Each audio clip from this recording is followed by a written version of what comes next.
大家好，我是刘静怡，欢迎来到万物智慧。你有没有觉得现在坐飞机越来越像开盲盒了？明明买的都是经济舱，有人就能一觉睡到目的地，精神焕发的下飞机，有人却像经历了一场折磨，腰酸背痛，头晕脑胀，下了飞机还得缓半天。更气人的是，有时候你提前好久选座，精挑细选了个位置，结果一上飞机就后悔，旁边坐了个哭闹一路的孩子，或者全程被厨房的声响吵得不得安宁，又或者腿压根就伸不直，憋憋屈屈的蜷好几个小时。很多人把这些糟心的经历都归结为运气不好，觉得自己就是倒霉碰上了。但我今天得跟你说，这真不全是运气的事。我在航空公司飞了快10年了，见过太多旅客的故事，我慢慢摸出一个门道，飞机上的座位真有黄金宝地和地狱角落之分。这背后是一整套你看不见的飞机空间能量学，哪排噪音小，哪排颠簸轻，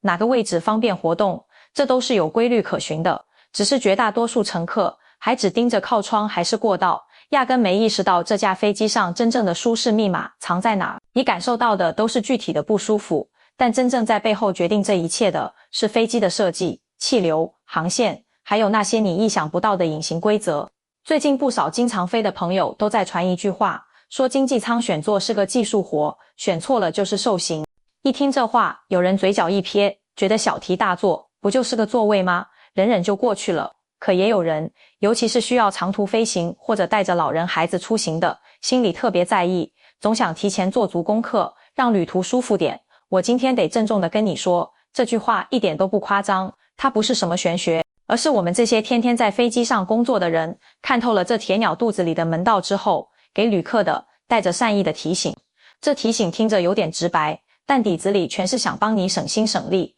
它不是要吓唬你，而是要告诉你怎么在有限的预算里最大化你的舒适度，怎么在拥挤的机舱里给自己变出一点头等舱般的自在空间。你得先明白，选座位它不是孤零零看个数字那么简单，它是一个综合判断的系统工程。从你直击选座那一刻开始，就决定了你接下来几个小时旅途的命运基调。这里的命运不是指多玄乎的东西，它就是实实在在的体验，是安静还是嘈杂，是平稳还是颠簸，是宽敞还是局促。一旦你坐进了某些雷区，很多隐藏的问题就会像商量好了一样全冒出来。你觉得后背怎么调都不舒服，可能因为你的座位正好在结构加强框旁边。你觉得腿伸不开，可能因为你前排的乘客把座椅放倒到了最低。你觉得特别吵，可能因为你头顶正好是卫生间，冲水声络绎不绝。你根本不用害怕选错座位，因为飞机设计规律老早就摆在那了。但你需要知道的是，怎么顺着这个飞机空间规律走，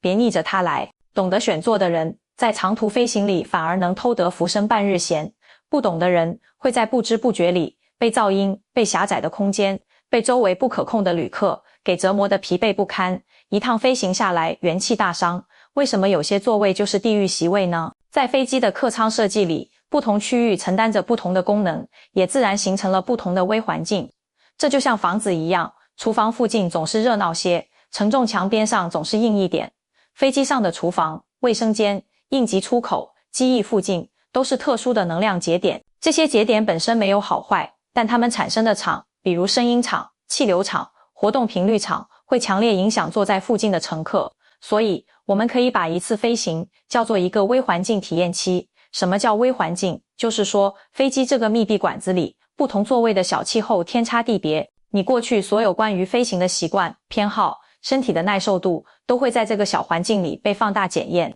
有人会因为选对座而获得一次完美的休息，有人会因为选错座而获得一次糟糕的回忆。你体验到的是果，而真正的因，是你当初选座时那个或随意或精明的决定。正因为这样，选座位时最重要的，不是整天去打听，去焦虑哪个航空公司座位宽几厘米。首先第一类要避开的座位就是紧挨着卫生间和厨房的座位，比如说最后一排以及卫生间前面那1-2排。这些地方表面上看着没什么特别，但在长途飞行里，它们最容易变成一种噪音与流量共振场。你得明白，卫生间和厨房是客舱里最繁忙的交通枢纽，人聚在那里不是简单的排队，那是声音在叠加，气味在飘散，灯光在干扰。第二类要尽量避开的座位是那些位于机翼正上方或者紧邻安全出口但空间被锁死的座位。机翼正上方的座位，它的主要问题有2个，一是视野被完全遮挡，如果你喜欢看窗外云海，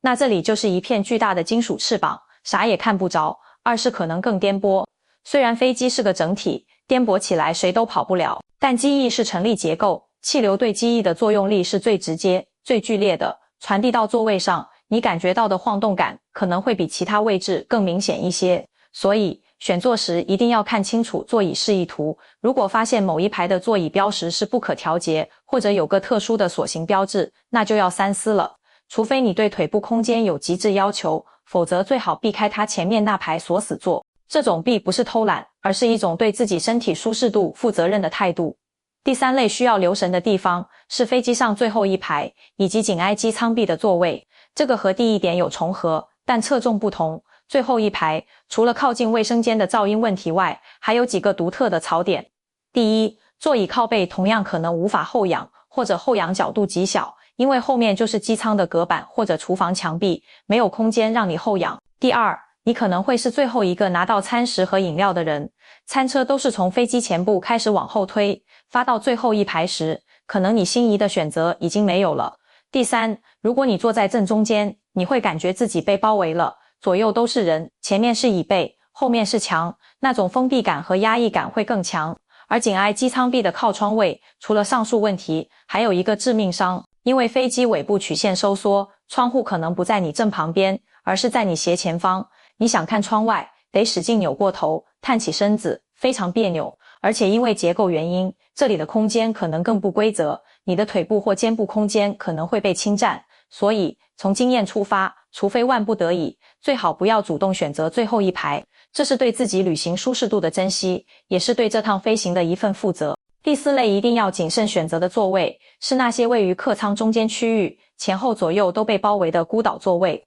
比如说大型宽体客机中间那一坨4连座、5连座的中间位置，这些座位天生就是各种不便的集合节点，去到那里的人不是带着一丝无奈，就是满心麻木。在经济舱体验本就紧凑的环境下，这些位置的缺点会被加倍放大，进出极其不便。你想去个卫生间，或者只是站起来活动一下，都需要惊动左右至少2位乘客，说好几次麻烦让一下。如果旁边坐着的是熟睡的旅客或者带小孩的家长，这种开口就成了一种心理负担。你一旦坐进这种位置，就像把自己塞进了一个柔软的囚笼，别人起身时会撞到你的肩膀，用餐时你的手肘空间需要精心计算，想看看窗外，对不起，隔着2个人呢。你以为只是忍受几个小时的不便，但那里的是非之气就像一股无形的压力，谁沾上谁被动。你被卷进去的往往不是冲突，而是在被动的承受本不该由你全盘承受的拥挤感和社交压力。有句老话叫位置决定体验，深层的意思就是提醒人们不要轻易把自己置于一个完全被动的物理格局中。中间孤岛座位是最容易让人产生窒息感、剥夺感、烦躁感的地方，所以能避开就尽量避开，能不选就坚决不选。一个人如果能始终给自己保留一点活动的余地和选择的自在，他的旅程体验自然会越来越轻松，越来越愉悦。你要记住，告诉你避开这些座位，绝不是为了制造焦虑，恰恰是为了在关键时期提升你的体验。一个真正懂得聪明飞行的人，是清醒的知道什么座位该抢，什么座位该放。你的选择越精明，你旅途的时光就越惬意。讲到这里，你可能会更明白一次成功的飞行体验，最重要的不只是知道避开哪些座位，更深一层是要学会不和自己的身体需求与旅行目标对抗。很多人一听到需求这词就觉得特别麻烦，其实一点也不。简单说，需求就是你这次飞行最核心的目的和身体最真实的感受。你是要好好睡一觉补充精力，还是要处理一些工作，或是纯粹想看看风景放松心情，还是带着小孩、老人需要特别关照。一个人的旅途烦躁，很多时候不是航空公司硬塞给你的，而是你自己的选择在跟自己的旅行目标打架，自己的身体在跟自己选的座位环境拧着干，对抗着来。如果你能顺着自己清晰的出行目标，该做的功课就去做，顺着身体的真实需求，该规避的座位就去规避，顺着对舒适度的追求，该提前抢的黄金座位就去抢。那么你就会发现，看似是麻烦的提前规划，其实是走向从容享受；看似是耗费心神的研究，其实是旅行品质的保障；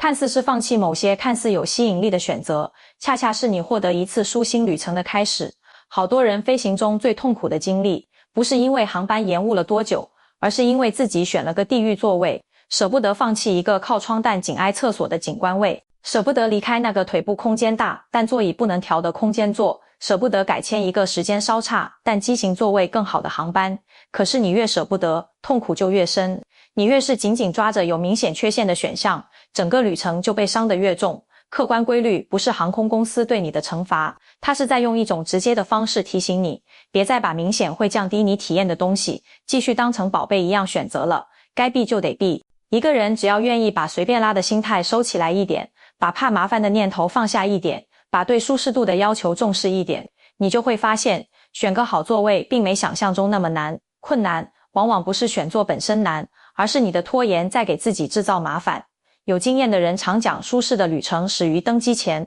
你想让飞行少受点罪，就别强迫自己去坐根本不适合你需求的座位，别执着于那些有明显缺陷的位置，别紧紧抓着能飞就行的低标准不放。不和自己对抗，就是顺着你真实旅行需求的河流去规划，而不是逆着生理常识和前人经验硬往上撞。这个顺不是躺平随便，而是让选择回到它本该服务的，让你舒适的目标上。目标一旦清晰，选择就明了。选择明了之后，不管这趟航班多满，机型多旧，你都不会轻易陷入最糟糕的境地。会痛苦的人是需求被自己忽略的人，能舒适的人是懂得提前为自己需求铺路，懂得顺势而为的人。记住，飞机本身不会主动折磨人，但人自己的随意和忽视会折磨自己。经济舱本身并不会让人无法忍受，但人自己选了最差的座位，才会感到真正的无法忍受。聪明的旅行得先从聪明的规划开始。当你学会了不跟自己怕麻烦的惯性对抗，你的旅行会变得轻松，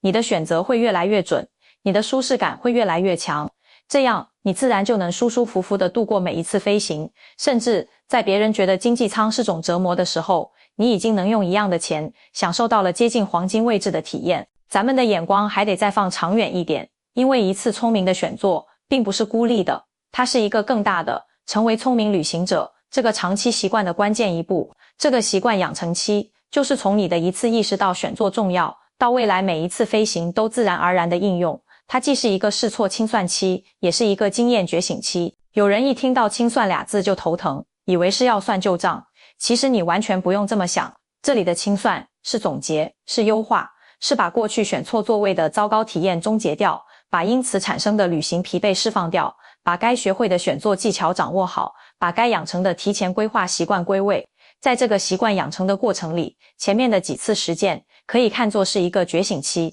为什么叫觉醒？不是说要你变成航空专家，而是要你慢慢的、逐渐的拨开关于飞行的那些迷雾，把那些你以为无关紧要，但其实影响巨大的细节一一重视起来，把那些你以为只能忍受，但其实可以规避的痛苦一一看清楚。真正的飞行智慧是选择变得从容而有把握，而不是碰运气。觉醒的过程就是不断校准，不断回归聪明旅行本质的过程。然而，当你完全养成习惯之后，则可以看作是进入了自如享受期。这听上去有点理想化，但其实水到渠成。你可以把它理解为一本属于你自己的旅行秘籍，写到了最后几章，前面所有积累的经验都要用上，所有摸索出的规律都要生效，所有关于不同机型、航线、时间的知识都要融会贯通，给出一个稳定舒适的出行结果。这个过程对于那些在觉醒期里依然觉得麻烦，继续随便选座，拖着就有习惯不肯改的人来说，可能会继续重复糟糕的体验，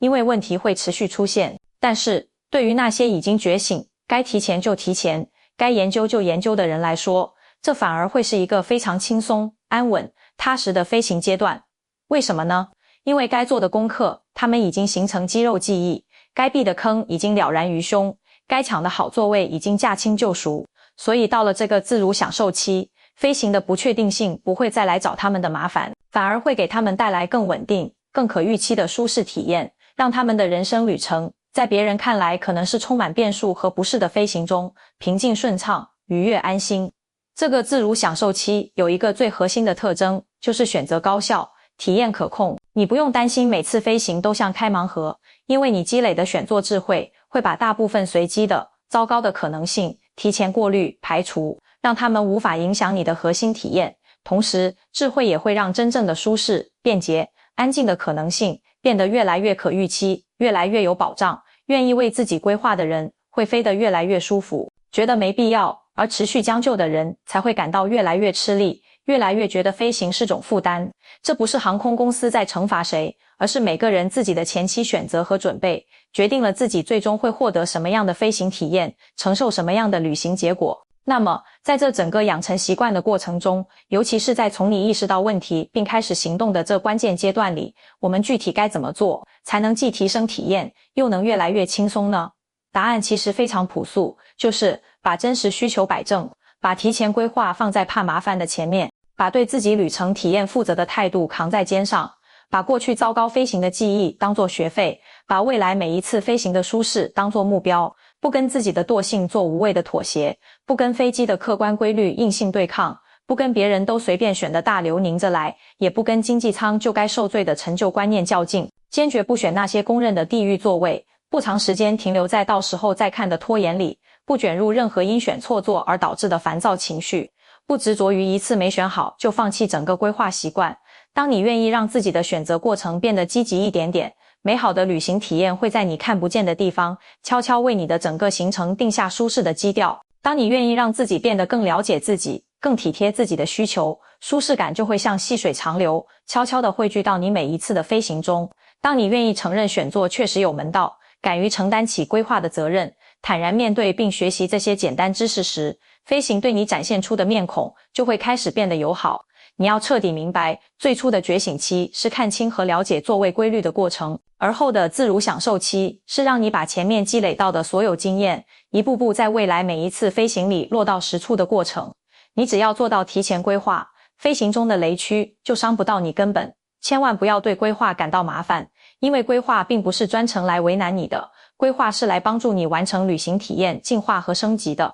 只要你肯下功夫度自己，许多飞行的厄难自会化解。只要你一心向着更舒适的旅程，好座位自然会为你的旅程开路。飞行环境越是显得不可控，我们越要牢牢握住自己那部分可控的选择权。航空公司规则和机型差异越是复杂，我们越要踏踏实实掌握那些最核心、最通用的选座技巧。这样做，你不仅能舒舒服服地度过每一次飞行，甚至还有可能在别人抱怨经济舱痛苦的时候，你已经能用一样的钱悄悄实现了体验的升级，实现了真正的性价比最大化。这一切的起点就在于你对选座这个关键节点的认知，以及从下一次订票就开始的清醒而智慧的选择。我的朋友常说，最大的飞行预警不在于航班是否延误，而在于我们是否已经提前为自己的舒适做好了准备。现在，你准备好成为那个聪明的飞行者了吗？好了，今天的分享就到这里了。如果大家觉得我讲的还算清楚，